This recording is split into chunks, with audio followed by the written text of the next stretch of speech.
અને હવે આગળ વાત મેઘો મુશળધાર.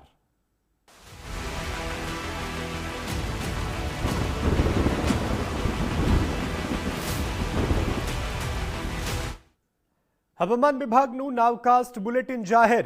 સવારે 10 થી 1 કલાક સુધી વરસાદની આગાહી કરવામાં આવી છે. ખાસ કરી દક્ષિણ ગુજરાતમાં ભારે વરસાદની આગાહી. તાપી અને નર્મદા જિલ્લા માટે રેડ એલર્ટ આપવામાં આવ્યું છે. તો ડાંગ, નવસારી, છોટાઉદેપુર માટે ઓરેન્જ એલર્ટ આપવામાં આવ્યું છે. સુરત જિલ્લામાં પણ ભારે વરસાદ સાથે ઓરેન્જ એલર્ટ આપવામાં આવ્યું છે. સત્તાવાર ચોમાસાનું આગમન રાજ્યમાં થઈ ચૂક્યું છે, ત્યારે હવામાન વિભાગ દ્વારા નાવકાસ્ટ પણ જાહેર કરવામાં આવ્યું છે. 10 વાગ્યાથી લઈ અને બપોરના 1 વાગ્યા સુધી વરસાદની આગાહી કરવામાં આવી છે. જિલ્લા પ્રમાણે એલર્ટ પણ આપવામાં આવ્યા છે. ખાસ કરી અને દક્ષિણ ગુજરાત અને મધ્ય ગુજરાતનું છોટાઉદેપુર કે જ્યાં ઓરેન્જ એલર્ટ આપવામાં આવ્યું છે. સુરત જિલ્લા માટે પણ ઓરેન્જ એલર્ટ આપવામાં આવ્યું છે.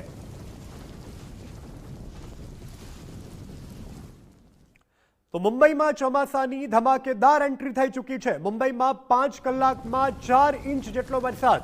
ભારે વરસાદથી મુંબઈમાં જળબંબાકાર. 4 ઇંચ વરસાદથી મુંબઈમાં ઠેર ઠેર પાણી ભરાયા છે.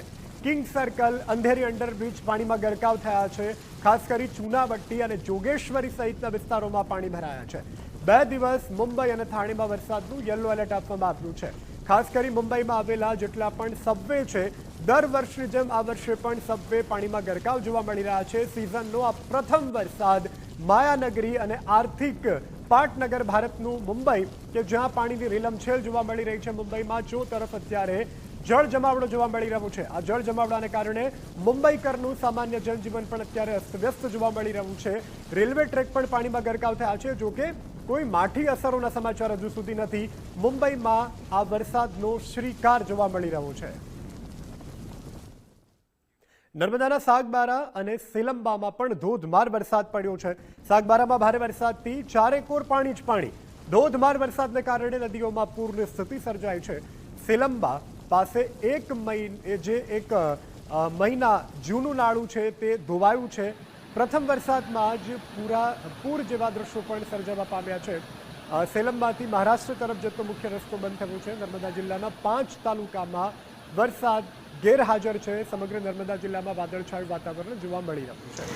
નર્મદાના દ્રશ્યો અમે આપને બતાવી રહ્યા છીએ કે જ્યાં જોઈ શકાય છે પ્રથમ વરસાદમાં જ નર્મદામાં ધોધમાર વરસાદને કારણે નદી નાળા અત્યારે ઉફાન પર છે.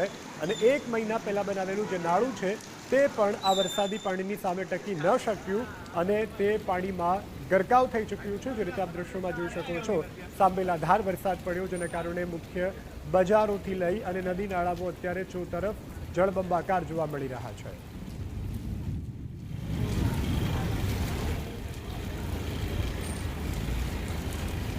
નર્મદાના દ્રશ્યોમાં આપણે બતાવી રહ્યા છીએ કે જ્યાં ચો તરફ અત્યારે જળ જમાવડો જોવા મળી રહ્યો છે.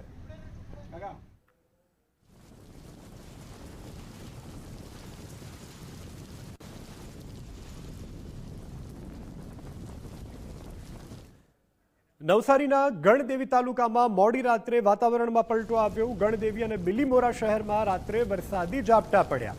બિલીમોરા શહેરમાં રાત્રે અનેક વિસ્તારોમાં વરસાદી ઝાપટા પડ્યા. ગરમી અને બફારા બાદ વરસાદથી લોકોને રાહત અનુભવાઈ રહી છે. દિવસભર નવસારીના ગણદેવીમાં વાદળછાયું વાતાવરણ રહ્યું.